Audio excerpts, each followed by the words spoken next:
This story is 100% crazy and political.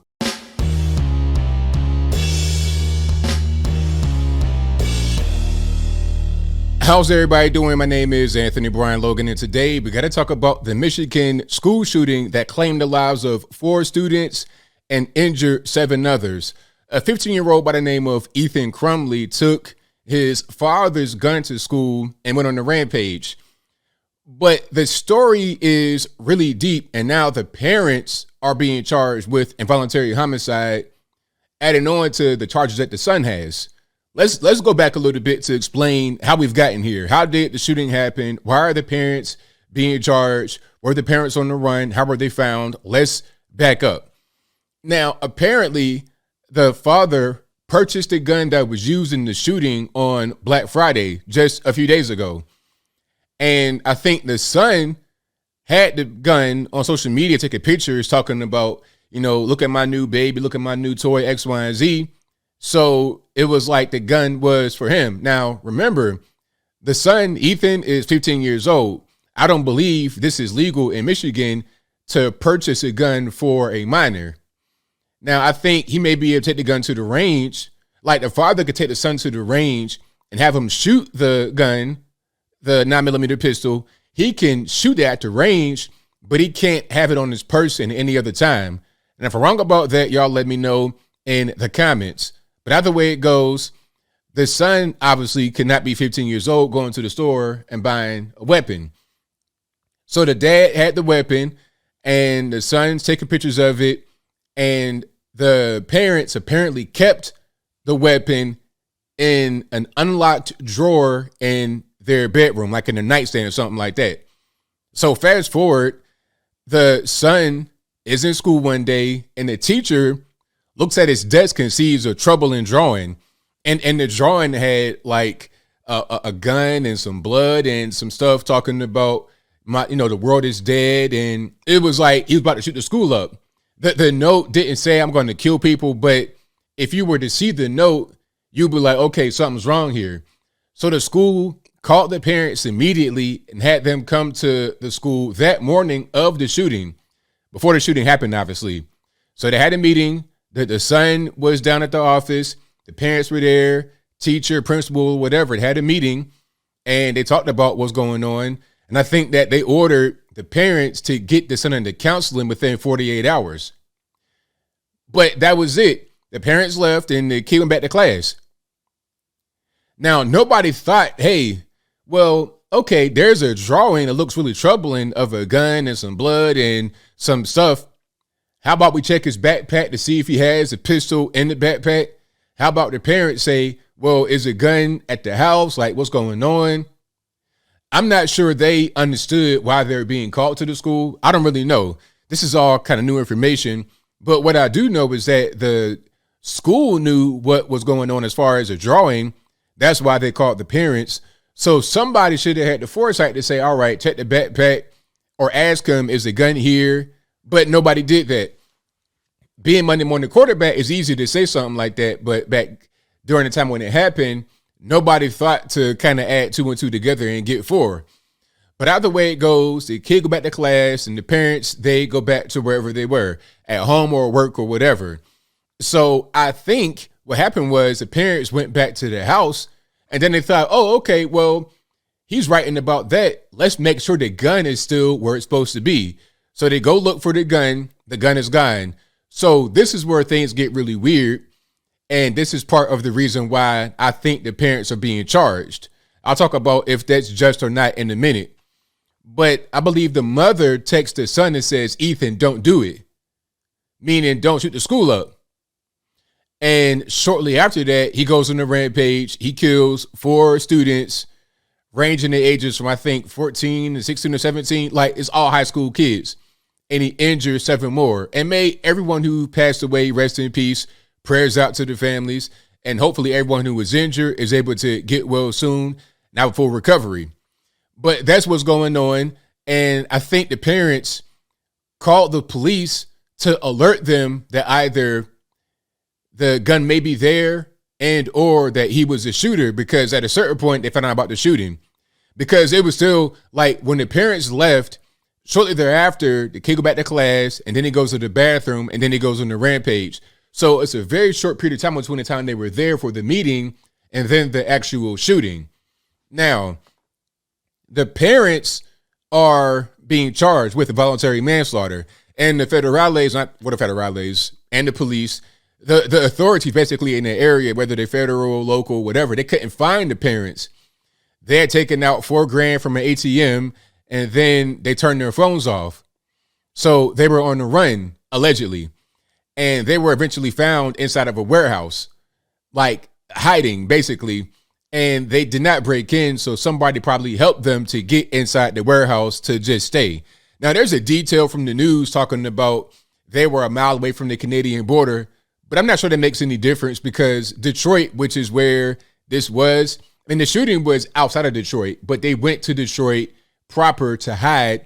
Detroit is right on the border of Canada, so it's kind of hard to say that they were trying to escape. You see what I'm saying? But different story, I'll move on. Anyway, they were in the warehouse and they were found there, and then they were brought into custody, and there's been a hearing, an initial hearing, and there's a bond for the parents for $500,000 each.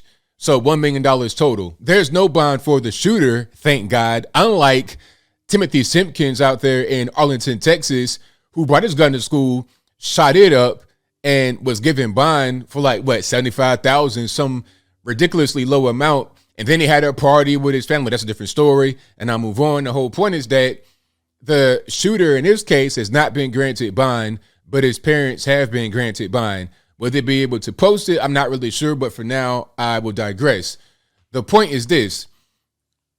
The parents are being charged what the kid did. Now, as far as the kid, he's toast.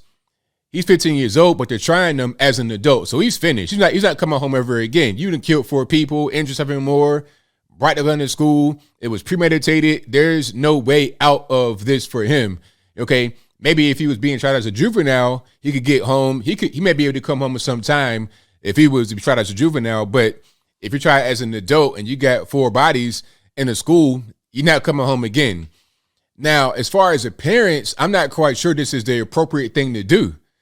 I'm not quite sure because they did not pull the trigger. They're not the ones that actually, went into the school and went on the rampage. Now, I think the only thing they may be able to say is that they didn't have the foresight to check their son's backpack when they went to the school for the meeting, but nobody did. Nobody thought this would be going on. Nobody had that inclination.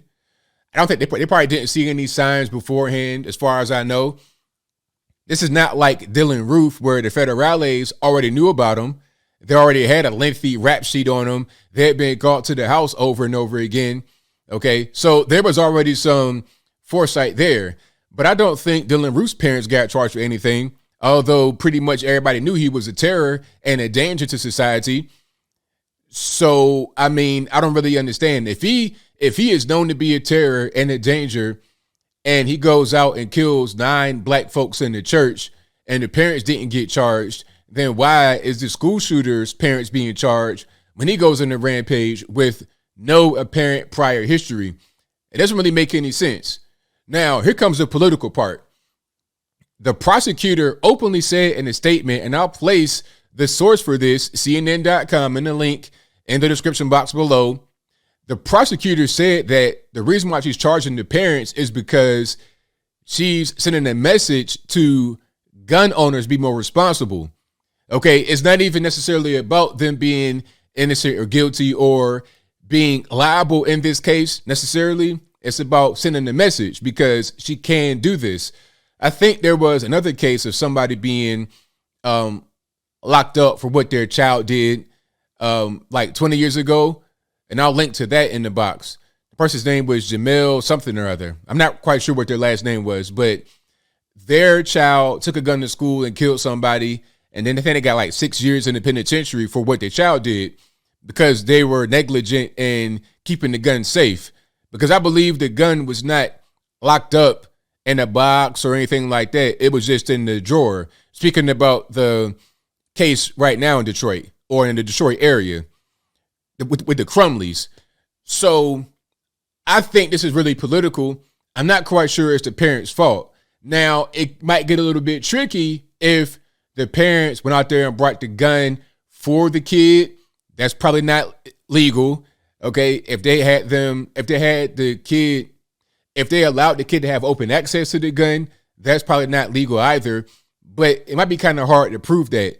If the gun was in their drawer unsecured, I mean, how does that really equate to involuntary manslaughter? Like 4 counts, like they may go to the penitentiary for the rest of their life. Or like what it said, 15 years, a very long time. So I'm not quite sure that's the appropriate punishment, because if we're going to open that door, how about all these 13, 14, 15-year-old gangbangers that go out here, rob, shoot, loot, kill, steal, all of this with things they find in their house, or they sell their parents pills on the street and get people addicted. Like, where do we really stop when it comes to how responsible the parents are? Now, don't get it twisted. I'm not saying the parents have no responsibility. Don't get that messed up. But what I'm saying is, where do we draw the line between the parents being responsible and them causing the murder? Somebody may say, well, you know, if the gun wasn't purchased by the father, then this wouldn't have happened. Well, maybe or maybe not. It's hard to tell. Okay, but there's plenty of ways to get guns that don't necessarily have to come from a legal route. Most guns that are used in crimes are purchased illegally and or stolen. And a lot of these people that use the guns are underage, 15-year-old gangbangers. So it's kind of hard to really just say it's the parents' fault. But there may be something there that I've not seen quite yet. What I will say is that there was some negligence on everybody's part when the meeting happened to not think, okay, look in the backpack to see what's there. I say that was a problem on everybody's part, on the administration in the school, on the parents, on everybody. Ultimately, it's the 15-year-old's fault for bringing the gun to school and killing his classmates. Ultimately, he's the one he's going to be toast. They're trying him as an adult. It's a wrap for him. So ultimately, it's his fault. But we're going to see what happens to the parents. Overall, it's a bad situation, really sad situation. But this case shouldn't be politicized to try and send a message or to try and set precedent. It should be based on the facts and what the laws are. And if the facts and the laws are adhered to, then we're good. But if we try to twist the laws and twist the facts and make it into something else that it's not, then we got a problem. But I think I'll leave that right there for now. And what say you? How do you feel about this case? Are the parents responsible? Is it only the kid that's responsible? Whatever your thoughts are, let me know in the comments. You guys pretty much know where I'm at. I think it's most certainly Ethan Crumbley's fault. He's the one that pulled the trigger. He's the one that went to school. He's the one that went on the rampage. I'm not quite sure if it's the parents' fault. I don't know if there was any prior warning signs for this. I don't know if there was ever any indication that he had some kind of mental problem. The only thing that they did was leave the gun unsecure. If the gun was locked up, then this wouldn't have happened. But maybe they thought their kid wouldn't have done this, that he wouldn't take the gun and go to school and shoot it up. I don't believe that they thought this would go down. But we're going to see how the courts and everything rule. But whatever your thoughts are, please let me know in the comments below. And that's all I got to say for this video. If you like what you heard, please comment, rate, share, and subscribe. Peace.